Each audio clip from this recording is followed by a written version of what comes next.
오늘 말씀을 중심으로 안식과 기쁨의 시대를 여신 하나님의 아들이라는 제목으로 우리 같이 이 아침 시간에 은혜를 나누려고 합니다.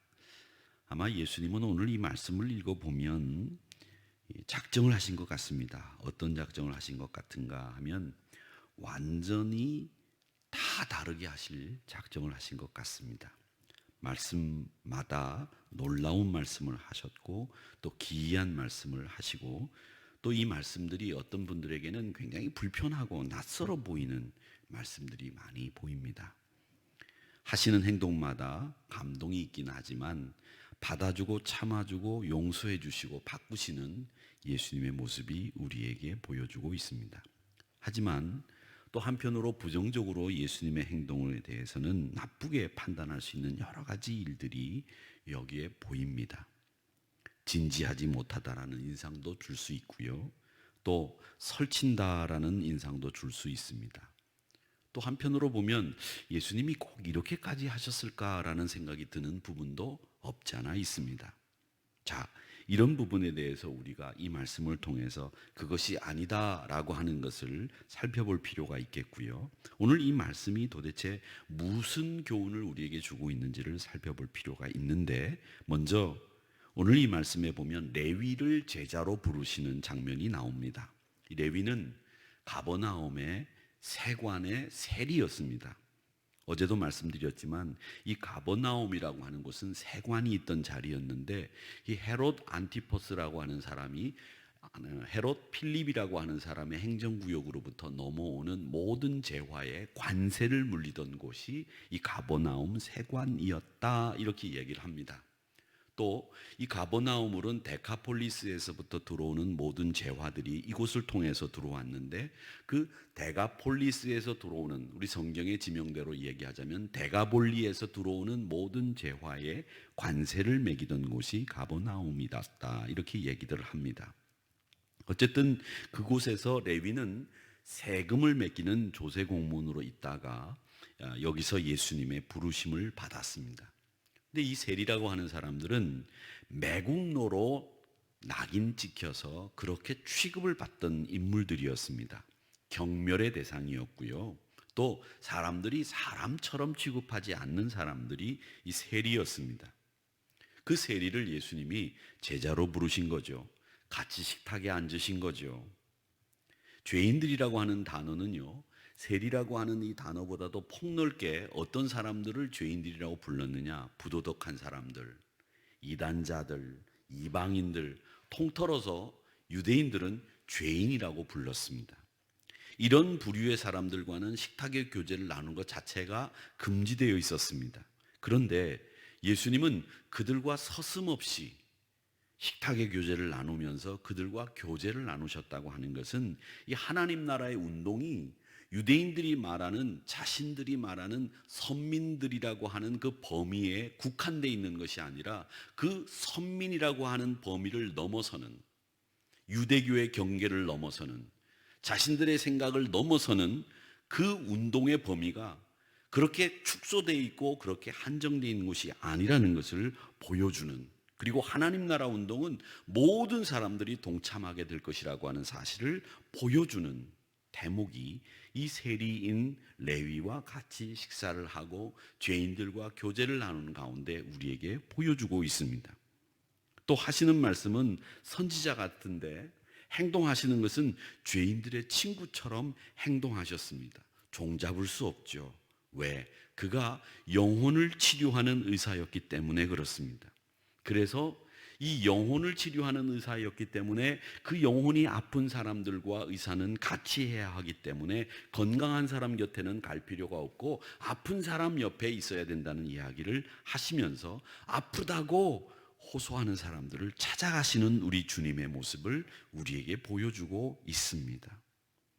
그렇기 때문에 이 죄인들을 제자로 삼아야만 예수님의 하나님 나라 운동이 얼마나 광범위하게 온 인류를 향해서 벌어져야 되는 운동인지를 보여주시는 대목이기 때문에 그 죄인들을 서슴없이 제자로 삼으셨던 겁니다. 또 오늘 이 말씀에 보면 이 금식이라고 하는 부분에 대해서 이야기가 되어지고 있습니다. 근데 그 금식을 예수님은 금식이 아니라 이제는 잔치를 벌여야 될 때라고 말씀하시고 있습니다. 바리새인들은요, 율법에 목숨을 건 사람들입니다.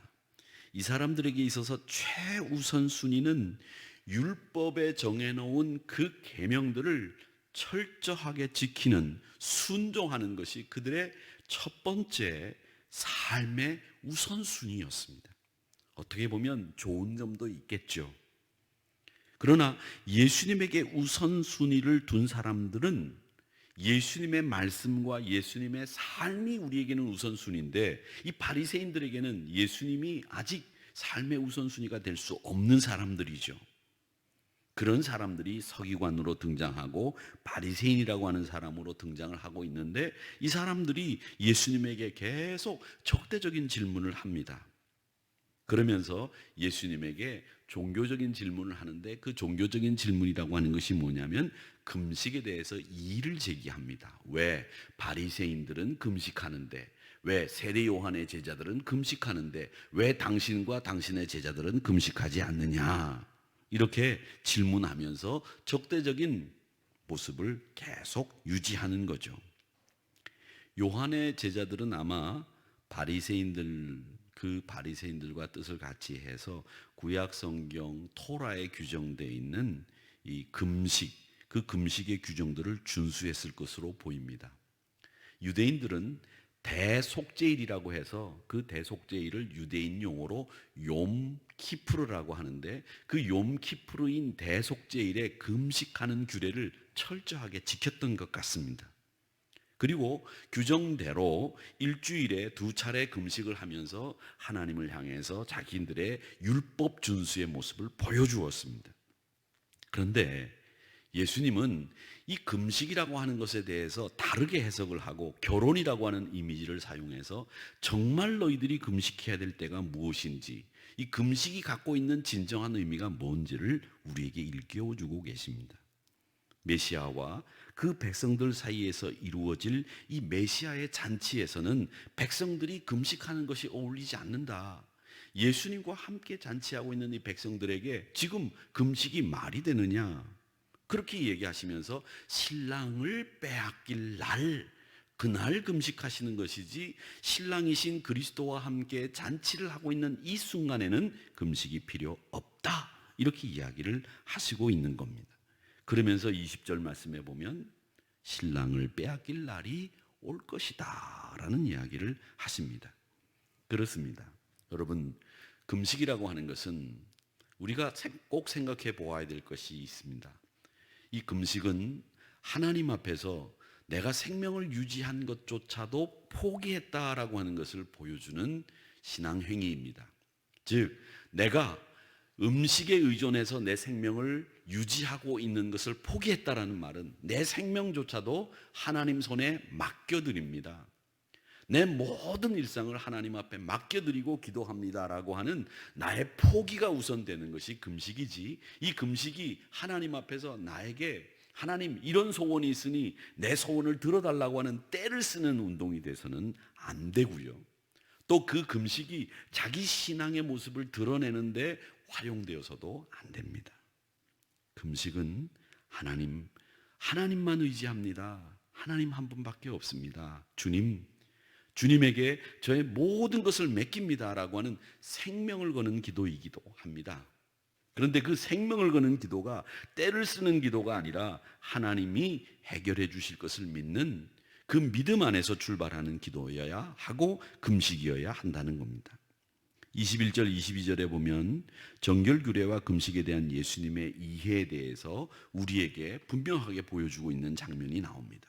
즉, 구약 성경에 근거한 실천 전통들에 대해서 새로운 이해를 예수님은 우리에게 말씀하시고 있는데, 당시에는 금식을 안 한다, 이건 경건의 요건을 갖추지 못한 사람으로 생각을 했습니다. 그런데 예수님은 못해서 안 하는 것이 아닙니다.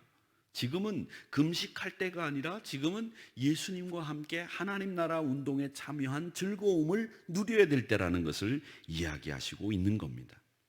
예수님은 우리와 함께 결혼하시기 위해서 신랑으로 우리를 찾아오신 분으로 잔치를 여신 분이시기 때문에 지금 금식이 필요한 게 아니라 지금 우리에게 필요한 것은 기쁨이요 잔치다라는 것을 말씀하신 것입니다.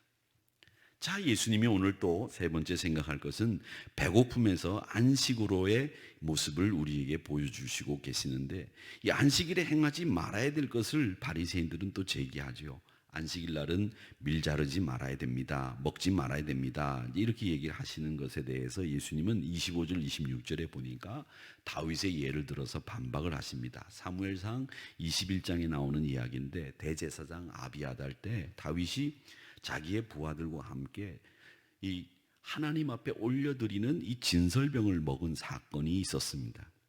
그날이 바로 안식일이었고 그 진설병은 대제사장만 먹을 수 있는 음식이었는데 다윗이 먹었습니다. 이 말씀을 예수님이 하신 논리가 뭘까요?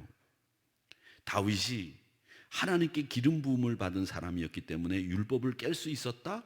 이런 얘기를 하시는 건가요? 아닙니다. 그거보다 다윗도 그렇게 했는데 다윗보다 더 큰 사람이 여기 있다라는 이야기입니다. 그분이 예수님이시다. 그 얘기를 하시고 있는 겁니다. 즉 너희들이 생각하는 위대한 성군 다윗, 그 다윗보다도 더 큰 사람이 바로 나다라는 이야기를 이 진설병 이야기를 통해서 말씀하시고 있는 겁니다.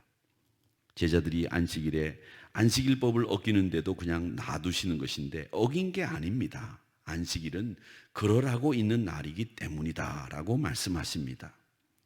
사람을 위해서 정해놓았지 굶어가며 지키라고 주신 날이 아니다라는 거죠. 그날을 성취하러 예수님이 여기 오셨기 때문에 그분이 허락하시면 뭐든지 가능하다는 것을 말씀하시는 겁니다. 그러면서 메시아로서 예수님은 안식일에 대해서 권위를 가지고 계시면서 자기의 인격과 사역 안에서 가져오신 이 예수님이 구약이 이야기하는 참다운 안식일의 실제 주인이라고 하는 것을 말씀하시고 있습니다. 예수님의 행위는 파격적이었습니다. 왜? 새 시대가 왔기 때문에 그 행동과 행위는 파격이었습니다. 새 시대에 맞는 새 시대의 사고와 행동이 예수님을 통해서 우리에게 보여주고 있습니다. 거기에 의해서 우리는 과분한 은혜, 자유, 사랑, 평화가 넘실거리는 이 안식의 나라를 누리게 되었습니다. 죄인들과 또 그 죄인들의 친구와 함께하는 참 좋은 나라를 우리에게 주셨기 때문입니다. 사랑하는 성도 여러분, 오늘 이 말씀을 통해서 나에게 주시는 교훈이 무엇일까를 생각해 봅니다. 하나님, 지금 우리에게 필요한 것이 무엇이겠습니까? 낡은 틀, 낡은 사고의 생각이 아니라 우리가 가져야 될 생각은 새로운 사고와 새로운 창조의 틀이 필요하다는 것을 오늘 이 말씀을 통해서 배우게 됩니다. 우리는 전통이라고 하는 것, 관습이라고 하는 것, 지금까지 우리가 그렇게 해왔기 때문이라고 하는 말 앞에서 지금까지 해왔던 것들을 그대로 지키면서 삽니다.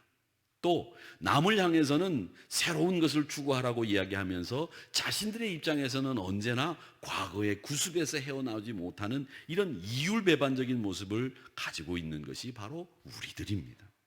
그러기에 새로운 술을 새로운 부대에 담는 새로운 은혜, 새 창조의 은혜에 동참하는 성도들이 되어야 되겠다라는 생각을 하면서 또 한편으로 오늘 이 말씀을 통해서 안식일의 규정은 무엇인가? 이 안식일의 규정은 무엇이냐 하면 서로에게 굴레를 뒤집어 씌우고 서로에게 고통을 주는 관계를 맺는 것이 아니라 이 안식일의 규례는 서로에게 위로하고 배려하고 사랑하는 그 날이 바로 안식일이다라고 하는 것을 우리에게 알려주고 계십니다.